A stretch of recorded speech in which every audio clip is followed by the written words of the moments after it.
জুলাই ৩৬ বিপ্লব বিপ্লব বাংলাদেশে একবার ঘটেছে। ৬৯-এ গণঅভ্যুত্থান হয়েছে, ৭১-এ মহান মুক্তিযুদ্ধ, একবারই মুক্তিযুদ্ধ হয়েছে, ৯০-এর গণঅভ্যুত্থান হয়েছে, আর ৫ই আগস্ট গণঅভ্যুত্থান হয়েছে। বিপ্লব একবারই হয়েছে, সেটা ৭ই নভেম্বর সিপাহী জনতার ঐতিহাসিক বিপ্লব। বিপ্লবে সশস্ত্র হয়, বিপ্লবে অস্ত্র ব্যবহৃত হয়, বিপ্লব সেটাই হলো বিপ্লব। সেটা হলো ১৯৭৫ সালে ৭ই নভেম্বর। আর বাকি তিনটি হলো গণ অভ্যুত্থান। এই ৫ই আগস্ট এটা গণ অভ্যুত্থান, এটা কোনো বিপ্লব নয়। আপনার সাংবাদিক ভাইরা এটাকে বিপ্লবে নিয়ে গেছেন।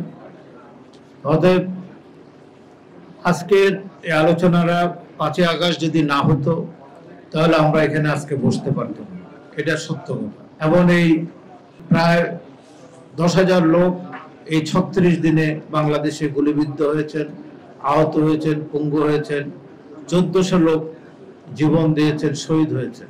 যারা বলেন এককভাবে একটি আন্দোলন তারা সফল করেছেন, বাংলাদেশের সকল আন্দোলন, গণঅভ্যুত্থান, সকল সংগ্রামে ঢাকা বিশ্ববিদ্যালয়ের ছাত্ররাই প্রথম সারিতে ছিলেন, সবসময় শহীদ হয়েছেন।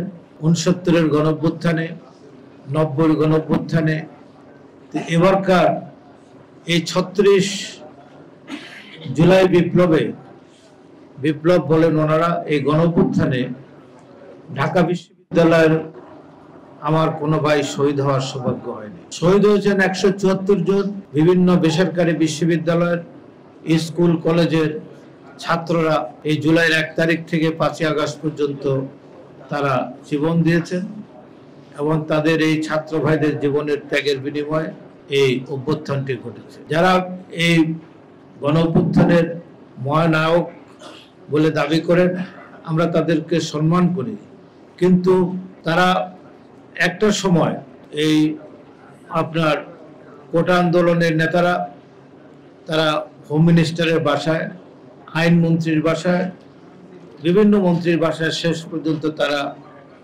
হারুনের হোটেলে বাবা মা নিয়ে তারা একটু খানা খেয়েছেন, সেখানেই ছিলেন।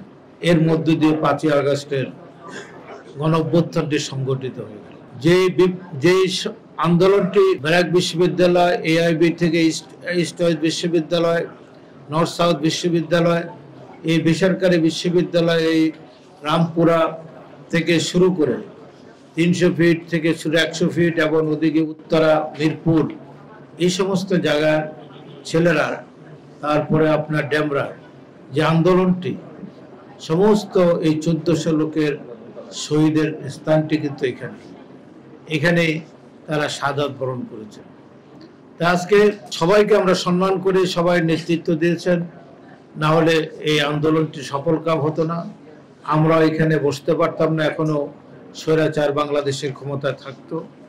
এই স্বৈরাচার আরো মানুষের উপর আরো জুলুম করতো, আরো লুণ্ঠন করতো।